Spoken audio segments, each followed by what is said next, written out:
Here's how to fix Instagram notifications not working on your iPhone. Now, the very first thing we'll do is head into your settings here. And in the settings, we're first just going to go into the notifications, make sure it looks good. So let's scroll down and you can see here right under above sounds and haptics is notifications. So tap on that. And now from here, let's just scroll down and find Instagram on this list. So tap on Instagram. You can see allow notifications is turned off. So let's just turn this on. And essentially we're going to turn on everything else. So you can see lock screen, notification center, and banners are all turned on. I'm going to choose banner style here and switch it to persistent to keep it on there so that it doesn't automatically disappear before I see it. Now let's go back here and you can see sounds and badges and show previews. You can choose to always show those or just choose, in my case, when I've unlocked it with my Face ID.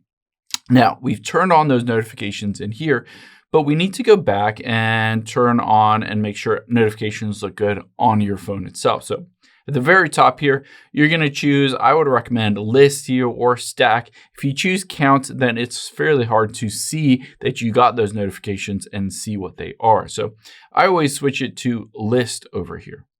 Now, the second thing we'll do is check to make sure your phone is eligible to get those notifications.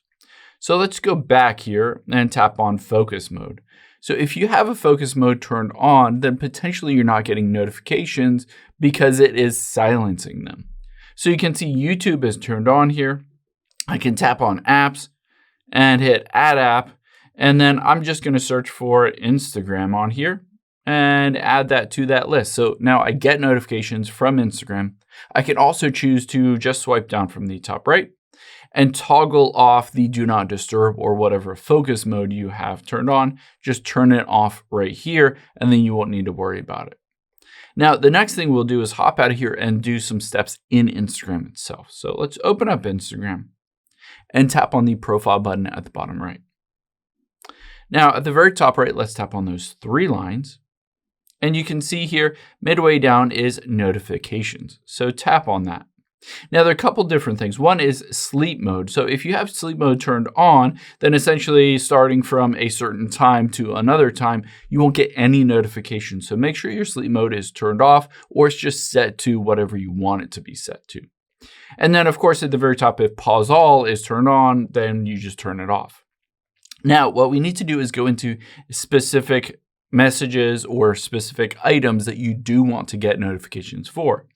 You can see here message requests. You can choose to turn that on if you get a request about a message. If you want to get a basically notification whenever you get a DM in Instagram, you're going to want to switch this to on. It says messages from individuals and group chats. You'll get that notification whenever that occurs. Now you can also go back here and you can do things like posts and stories and comments. So for instance, on here, if you want to make sure that you get a notification when someone has a photo of you or comments, you can switch it to comments or comments likes. And you have all of these different things, stories. Basically, you can choose what you do and what you don't get notified for on here because you can switch it from off to on. And now we can scroll down to the very bottom. And another thing I would recommend doing is tapping on email notifications. Now for email notifications, I would recommend turning some of these on, especially if these are really important things like support emails or news emails or products, something like that. You might want to turn on some emails because then you'll get the notification directly on your phone as well as an email about that notification. Now, if you go through all these steps and it's still not working, then essentially what we're going to do is head back into your settings. We'll go all the way back here. We're going to tap on general. And then at the very bottom, we're just going to hit the shutdown button. You'd be surprised how many times bugs or glitches are fixed just because we turn off our phone and restart it. It could have been up and running for weeks or months without a proper shutdown and reboot. So just restart your phone. And again, a lot of times that fixes any bugs or glitches on your phone. I hope this helps. If it did, hit the like button down below and leave a comment if you have any questions. Thanks, guys.